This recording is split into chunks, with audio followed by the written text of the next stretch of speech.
We're very excited for all of you to hear from author Angie Quinn today about Evaleen Stein. But before we get to that, just a few housekeeping things. As you just heard, this program is being recorded and will be put on our YouTube page within a week or two. So if you miss it, have to leave really and check it out there. Or if you just love it and want to share it with all your friends, you can tell them it's on YouTube later. We do have some exciting news. We have 2 new programs, or a returning program and a new program coming up in April and May. We are hosting a 6-week beginner's genealogy course that is available. Will take place over at the Argonne Bright Genealogy Center.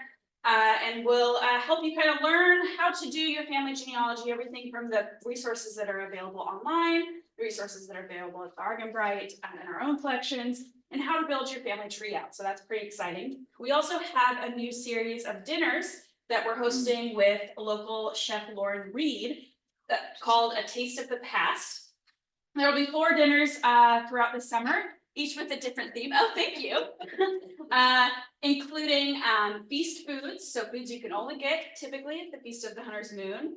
A dinner of dishes inspired from our archives, so recipes from our archives and family cookbooks, as well as your quintessential Indiana summer meal. So that's very exciting.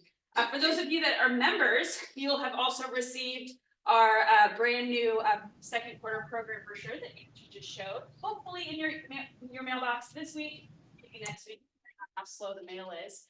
But before then, Wednesday, March 27th, we have the first program in our partnership with the West Lafayette Public Library, which is really exciting. We're glad to be able to partner with them. That'll take place at the West Lafayette Public Library at 5 p.m. on Wednesday, March 27th, and will be about Tippecanoe County in the 1913 flood, which will be presented by Dr. Pete Bill, who wrote a book about Tippecanoe County and the 1913 flood. So we're excited about that as well. All those details are on our Facebook page. If you have any questions about that program, please feel free to ask me at the end. But with that, I'm happy to pass it along to Angie Queen. All right. Thank you, Claire, for having me here tonight. I'm going to try to come up around from this screen so you can see me. And thanks to Kelly Lippy, who put out the display from the collections that are related to Evaleen Stein tonight. And thanks to all of you for coming tonight. As you know, or probably know, March is National Women's History Month. So it's fitting that tonight we are celebrating Evaleen a little more than 100 years after she passed away on December 11th, 1923 at the age of 60. For more than 30 years, I have lived across the street from my house on South 7th Street at a quaint home right here, color of goldenrod, and wondered at the woman who once lived there, Evaleen Stein. Neighbors said Evaleen was a nationally known author and poet and artist who lived in the house at 708 Hitt from 1910 until her death in 1923. For many years, I walked my dog, I still do, past the house and looked up at his door, curious of Evaleen's story. People driving by had no idea that a woman significant to the golden age of Indiana literature once lived there. 1880 to 1920 was when many nationally and internationally acclaimed works were created by Hoosier authors. When Evaleen and her mother Virginia built their home, complete with a lush side garden, Evaleen named it Little House of Dreams. Above the fireplace, she painted this poem. Peace and joy come sit beside this our hearth and here abide. Share our firelight's rosy gleams, bless our little house of dreams. I like to think that Evaleen and I are kindred writers a century apart in time, sharing the same inspirational neighborhood ether. When I first wrote about Evaleen for a 2017 blog for the American Writers Museum in Chicago, you people knew that a distinguished woman of letters once lived in the Little House of Dreams, or that the home was christened with a name full of hope and promise. Evaleen published 300 poems, many about flora and fauna, 13 children's novels, and some of them are on this table, and I have a few of my collection on that table. She translated books written in Italian and Japanese. She wrote 3 books of poetry. Her books are still read in schools. Her poems can be found online. Some have been set to music and are sung by children's choirs around the country. You can find performances and readings on YouTube. Children continue to read Gabriel in the Hour Book, 1906, A Little Shepherd of Provence, 1910, Our Little Celtic Cousin of Long Ago, 1913, and Child's Songs of Cheer, 1918. Today, Evaleen's 1914 book, The Christmas Porringer, boasts nearly 50 5-star reviews on Goodreads. Her books are in the public domain and are sold and available free through various publishers, including Yesterday's Classics in print and ebook format. Evaleen was also an illuminator, an artist who decorated book pages with intricate borders to infuse light into the text by enhancing it with visual beauty. And there is an example of one of her illuminations on the table there. It's very intricate. It's amazing that she would sit in her home, that home, and create that. Her illuminations were exhibited by the John Heron Art Institute in Indianapolis, and one of them, titled The 23rd Psalm, earned an honorable mention at the Panama Pacific Exposition in San Francisco.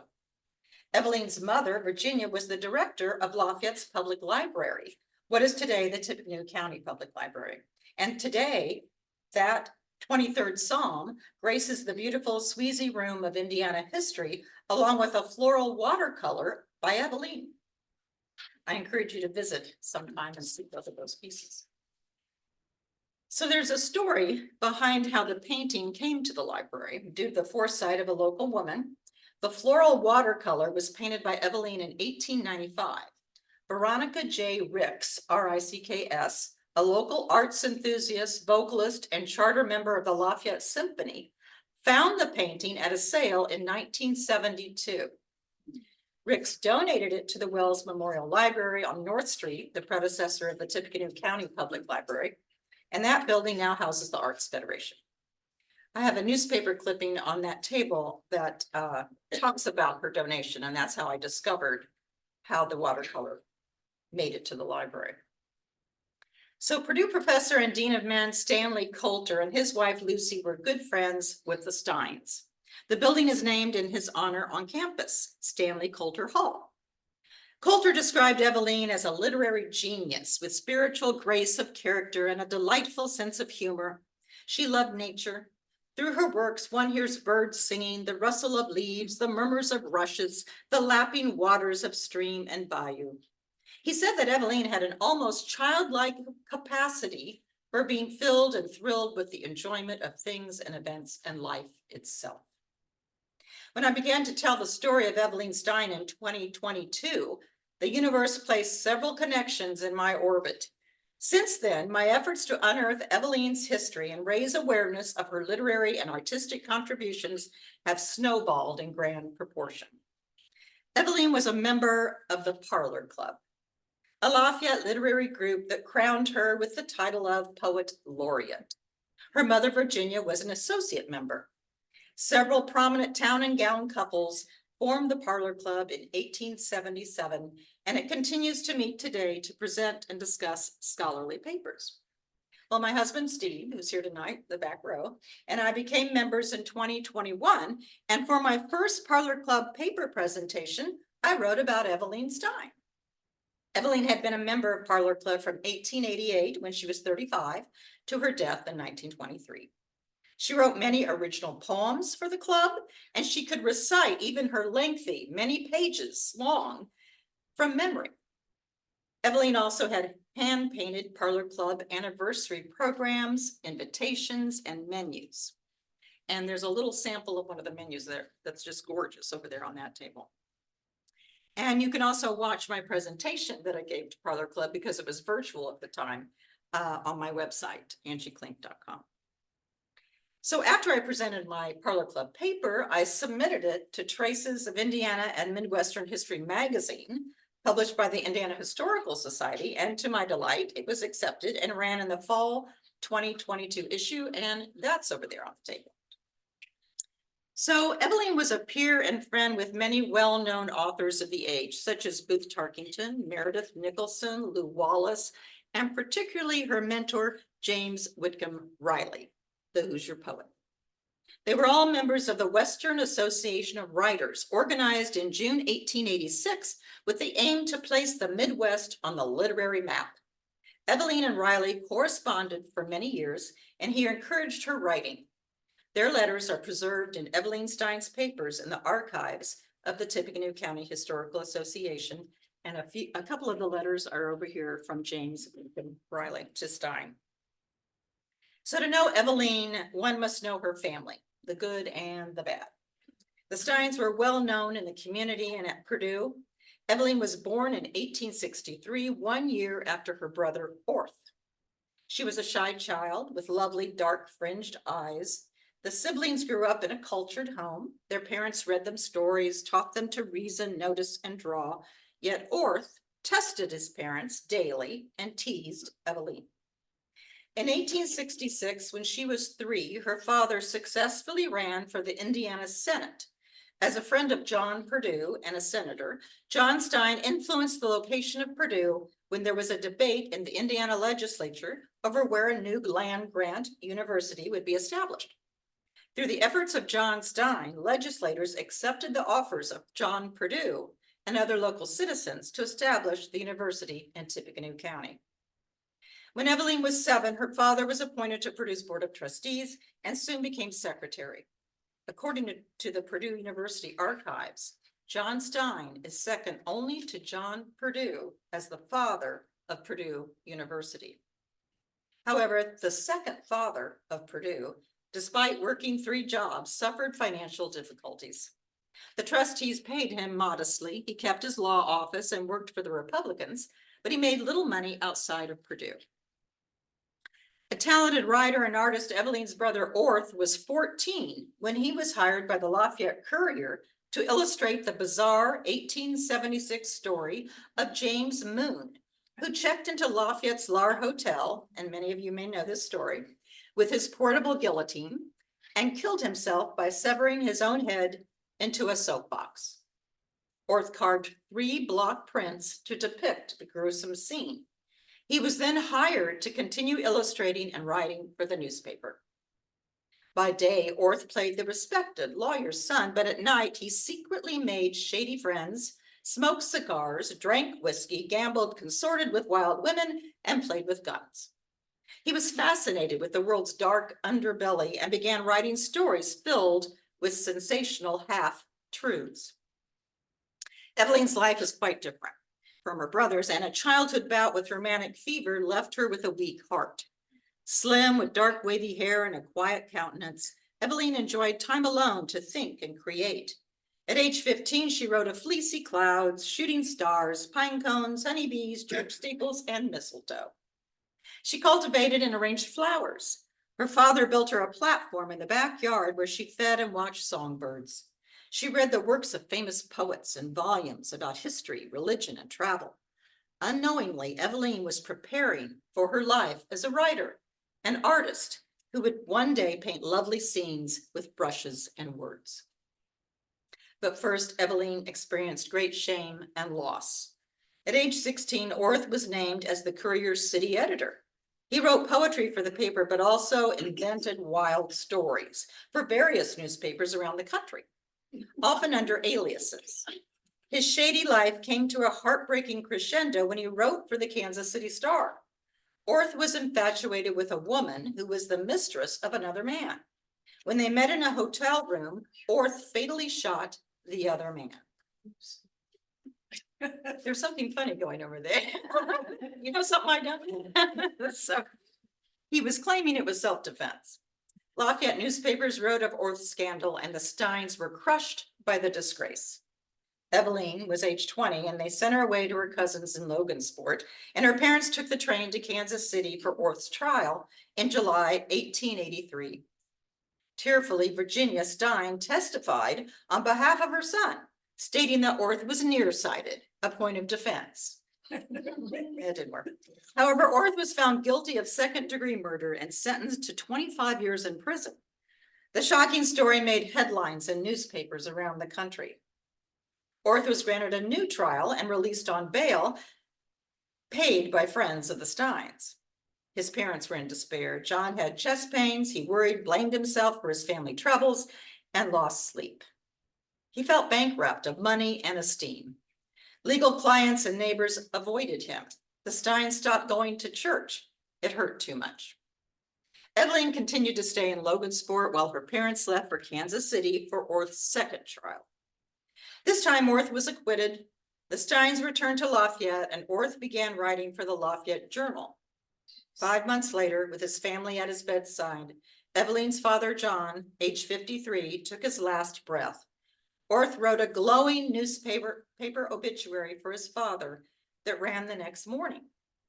However, as author Robert Kriebel wrote, quote, Orth conveniently left out what many people muttered with great certainty. John Stein's own son killed him sure as hell, end quote. Well, Evaleen and her mother were devastated by John's death. Orth appeared unperturbed. When he wanted to start his own newspaper, The Comet, Virginia agreed to let him use her insurance money. And you know where this is going. Predictably, Orth ran into financial troubles. Evaleen and Virginia left Lafayette to stay with family in Logansport. The reason why came out in the newspaper. Orth had spent all of his mother's money forging checks in her name. The Courier knew of Orth's indiscretion, yet printed only this, quote, out of respect and commiseration for two grief-burdened women, we refrained from making public use of our knowledge. We would not add a feather's weight to the mortal agony a mother and sister must suffer at the cruel discovery that their loved one is unworthy of their affection. I know, they actually said it without saying it, so you know. So a chasm formed between Orth and the Stein women. Facing bankruptcy, Virginia and Evaleen had to reinvent their lives, and boy, did they. Then good news. On April 25th, 1886, Evaleen's first poem was published, titled April. It appeared in the Indianapolis Journal, and the last stanza could be a metaphor for Evaleen's life. It reads, oh, April, April, every hour charms with its changing graces, when breaking buds burst into flower, and sun and storm change places. For Evaleen, now 22, the sun and storm would change places as she and Virginia improved their lot through art and literature. In 1888, John Coffroth, an attorney and Purdue trustee who had been John's legal advisor, found Virginia her position as head librarian with Lafayette's Public Library, where she would serve for 32 years. While Orth was in and out of jail in various cities with newspapers printing stories about his escapades, Evaleen's poems were published month after month. Many of her works were inspired by the Kankakee River, where she and Virginia vacationed with family friends, including the balls of the Ball Mansion on 9th Street. Her painting, The Bunk, which is over here on this table, depicts the popular summer camp built there by a group of Lafayette men in the 1890s and is now preserved at the Tippecanoe County Historical Association. So Evaleen's paintings were exhibited and won prizes in New York, New Orleans, and Chicago galleries. DeWitt Wallace, her father's former law partner and author, encouraged Evaleen to join the new Western Association of Writers, which met each summer at Winona Lake and served to foster her career. In the spring of 1890, during a visit to Indianapolis, Evaleen first met James Whitcomb Riley, who had admired her work for some time. Riley had authored the best-selling Little Orphaned Annie and the Raggedy Man. He and Evaleen began a correspondence that lasted until his death. Writing with a friendly, respectful flourish, Evaleen sent Riley long letters that she marked personal. Occasionally, she included her works in progress. Riley mailed Evaleen copies of his books, and she gushed with humble gratitude. On holidays, he sent her flowers, valentines, and bonbons. In fall 1890, Evaleen's first nationally published poem, The Little Fir Trees, was printed in St. Nicholas, a children's magazine. Children loved the repetition in this stanza. Little evergreens grow, grow, grow, grow, little evergreens grow. The following year, when Evaleen's poem Impatient appeared in the Indianapolis Journal, Riley immediately wrote her and said, "Your poem has more in it as sacredly beautiful as the day, and shows, I think, both human heart and art in simplest, therefore most perfect unison. You are of the elect. Be assured of that. The first book you print will prove as much to the literary world too. I honestly believe that." So at age 29, Evaleen began considering a book while studying decorative art at the Art Institute of Chicago, hoping that the skill would help her make more money. Virginia hired Evaleen to work part-time at the library, where she helped children select storybooks. She read the children her own rhymes and adventure stories, the early seeds of her novels. During the nation's bicycle craze in the 1890s, Orth sent Evaleen a bike, then called a wheel. It gave her a new freedom, although one day she rode too far and her heart sent her danger signals. She wrote a wheel song for Women's Sentinel magazine, and it was later reprinted in the journal. She met founder and publisher of the Indiana Magazine of History, George S. Cotman, at a meeting of the Western Association of Writers. He raved about her work, saying she led the poets of Indiana. Like Riley, he urged her to compile her poetry into a book and seek a publisher. Finally, she heeded her friend's advice and began gathering poems for a book. Her childhood friend, Albert Bruce Rogers, visited Lafayette from his new job as a book designer with Hoffman Mifflin Company of Boston. Rogers, a Purdue graduate who grew up in Lafayette and designed Purdue's official seal and diploma, he became an internationally famous type and book designer. Evaleen had encouraged him when he was an up-and-coming designer, and he remained her devoted friend. He offered to take Evaleen's manuscript with him to Boston to show to publishing houses, and it worked. In 1897, Copeland and Day published Evaleen's One Way to the Woods. The delicate breast pocket book of handmade paper sold for 75 cents. Evaleen dedicated her first book to her father. It received praise and sold well. One of her juvenile stories, called Troubadour Tales, was printed in St. Nicholas magazine. She sent it to Riley, calling it her first effort at story making. Later, it and three other stories set in the Middle Ages became the book Troubadour Tales, which we have on the table here, published by the Bobbs Merrill Company of Indianapolis. She dedicated the book to her mother. In 1901, Orth was living a stable life in New Orleans when he contracted tuberculosis. Evaleen and Virginia traveled to his bedside, where he died at age 39. Evaleen's book, Among the Trees, is dedicated to her brother Orth. The last stanza of In the Moonlight reads, "O brother mine, could it be true? Thine own dear presence hovers near, to comfort with his heavenly peace thy little sister here." So in 1903, Evaleen sent James Whitcomb Riley a letter inviting him to the Parlor Club's 26th anniversary dinner, which happened to fall on the same day as his scheduled reading at Purdue. She wrote, quote, "My dear Mr. Riley, our anniversary celebration this year falls on November 20th, which is the same date on which your reading is announced for Lafayette. Naturally, when we discovered this, the unanimous and enthusiastic expression was, how delightful it would be if we could have Mr. Riley for our guest of honor," end quote. Well, he accepted, and after the event, Evaleen wrote again, quote, "Your presence at our little club affair ranked a red letter day in all of the 26 years annals of the Parlor Club. I am most gratefully your friend, Evaleen." In December 1906, Evaleen planned every detail of the Parlor Club's annual dinner, and the event glowed with her creativity. Members William and Fanny Potter hosted at their 920 State Street home, formerly the Connecticut Pavilion of the 1904 St. Louis World's Fair, about 2 blocks from Evaleen's and Virginia's home on Hitt Street. Today, it is the Hahn Museum of Indiana Art. An aside, but I'm planning the annual dinner for Parlor Club that will be at the Hahn Museum on April 19th. So Potter purchased the colonial revival style mansion, as many of you probably know, as a gift to his wife, and had it dismantled and shipped by rail to Lafayette. The dinner was the first ever event held at the mansion. In 1907, Riley planned an event that solidified Evaleen's place among the Indiana's renowned authors.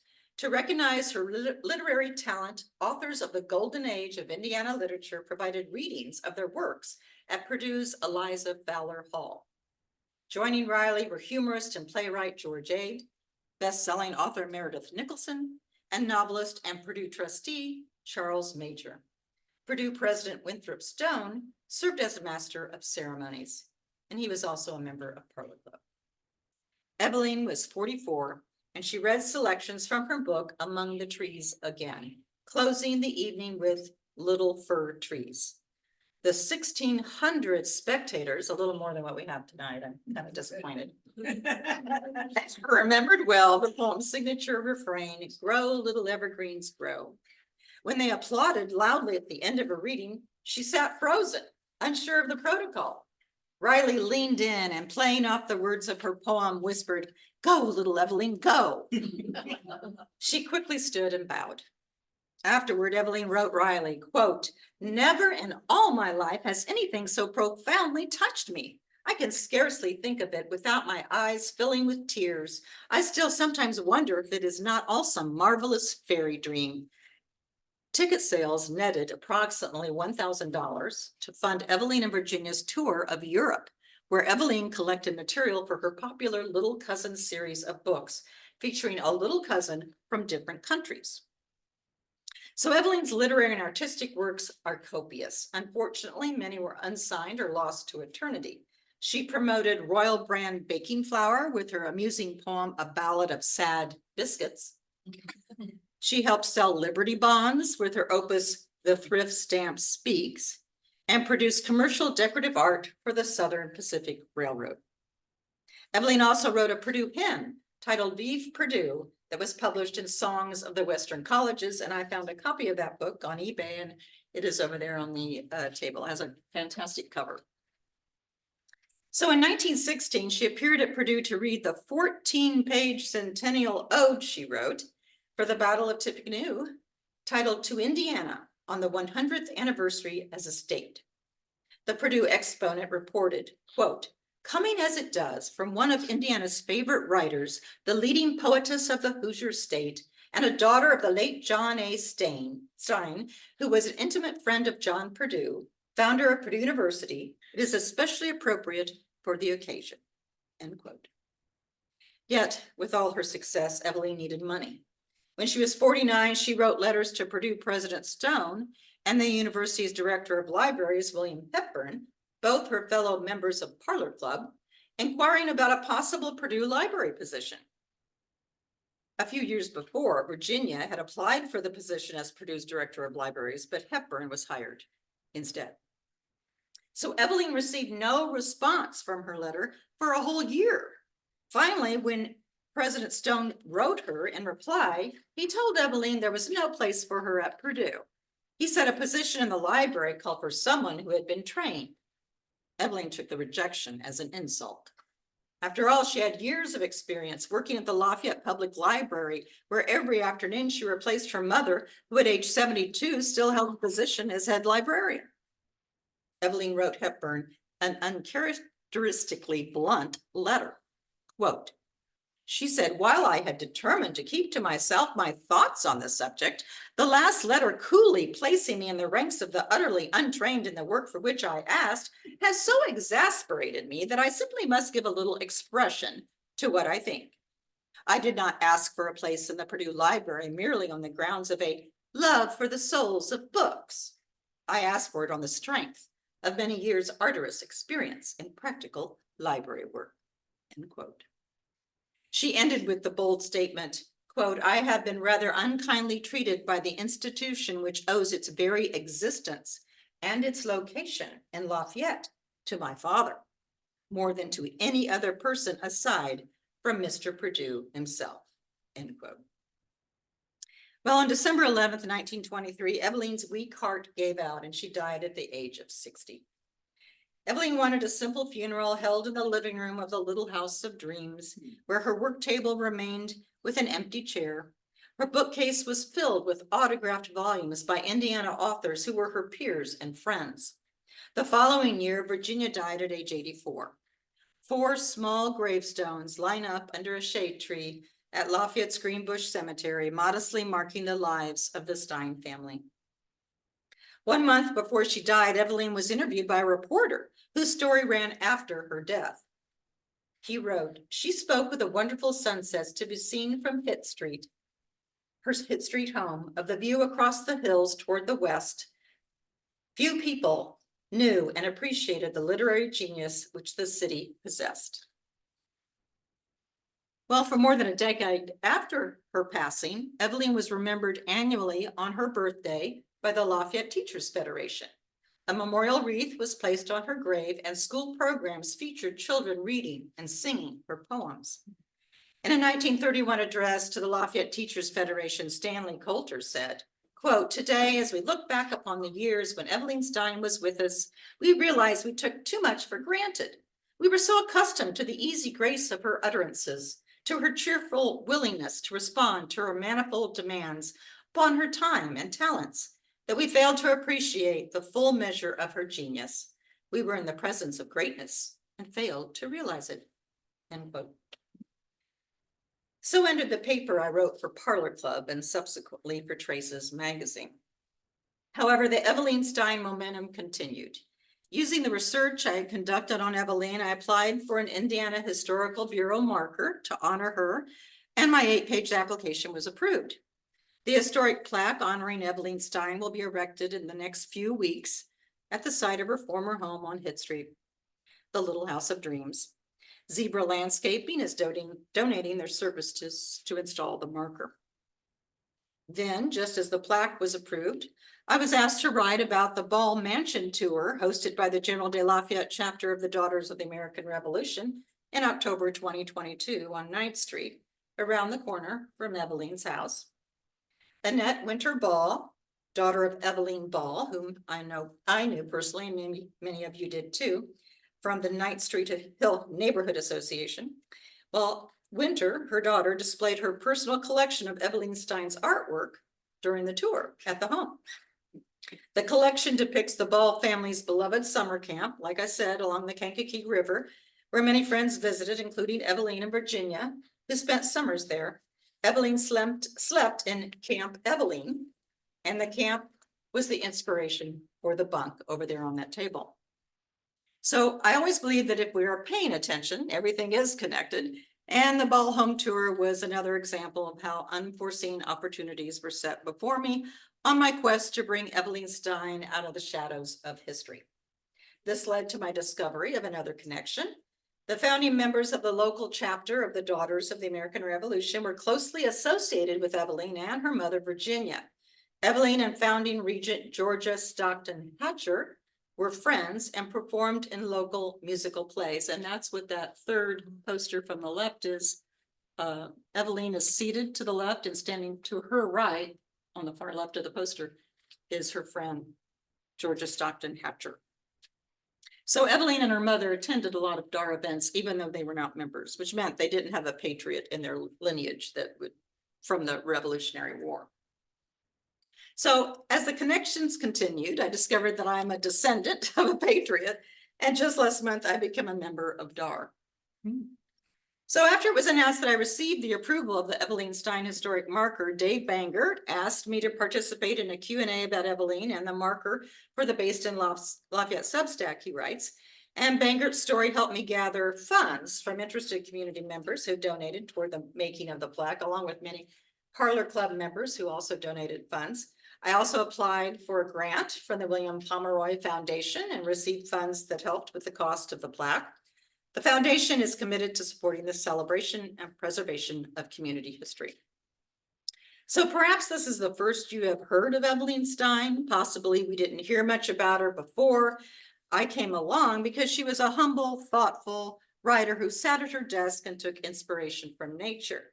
Or perhaps we do not hear of Evaleen because she was a lone female among her male peers from the golden age of Indiana literature.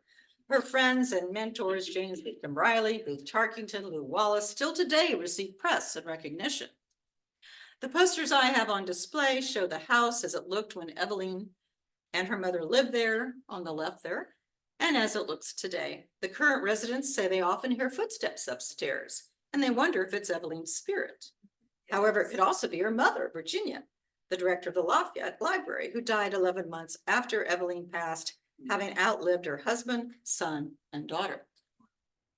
Virginia wrote a number of stories herself, mostly about children, and some were published, but I have yet to discover those. Maybe that's the next connection I can make.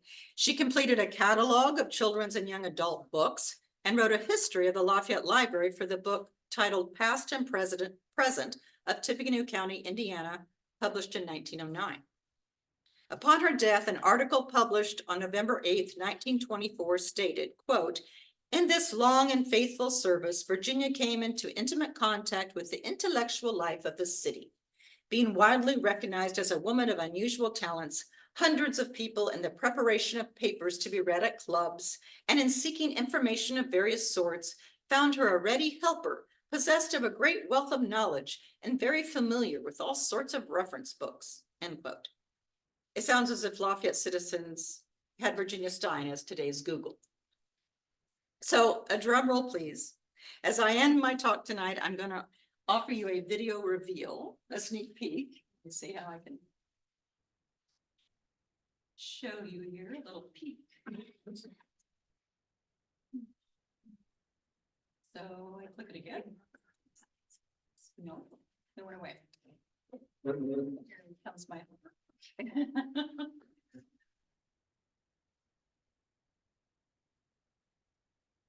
oh, that's Stuff down here.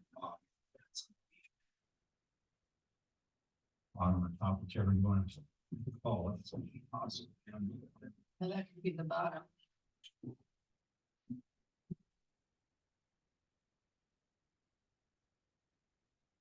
That was the day that the plaque was delivered to Zebra Landscaping, and that's Tracy and Andy Fristo, who own Zebra Landscaping, unveiling it. And there was a heavy snow that day. It was on the Friday when it was delivered, or I would have gone out there. But so that was our little sneak peek, but they're going to install it very soon. So do any of you have any questions about anything? I also have my books over here. Anything you have a question about Evaleen or anything I talked about today? Looking at this poster, the costumes, do you know, Yes. do you know when that would have been? There's a reason for my asking. No, I don't. I can find out, but I don't remember. She looks very young there. Yeah, she does, doesn't she? She doesn't look 60-ish. No. Because you mentioned a number of the famous Hoosier writers at the time, and in the caretaker's cottage that we just opened today officially. Congratulations. Thank you. Thank you. There's a display of Charles Major that a Purdue Honors Okay. saw part of it. Purdue Honors class put together, and it traces. It was something. It's not unlike Lew Wallace, and I wondered if it was not unlike Evaleen Stein. He wrote a number of novels. One in particular, the one that the class was looking at, was not only set as a novel, but it became a play that showed around the country on Broadway and elsewhere. And then a movie, a 1920s silent movie. Cool. And the movie is so, the poses, especially this gal, Wow. it is so reminiscent of you know, don't tell me. And I just thought, Yeah, this was supposed to be Romeo and Juliet, but I'm. Kelly, do you know? Because don't you have that picture? I see Romeo and Juliet. it is Romeo and Juliet. is it, and the novel was set in the Middle Ages. It was one of those wonderful romances that was set long ago.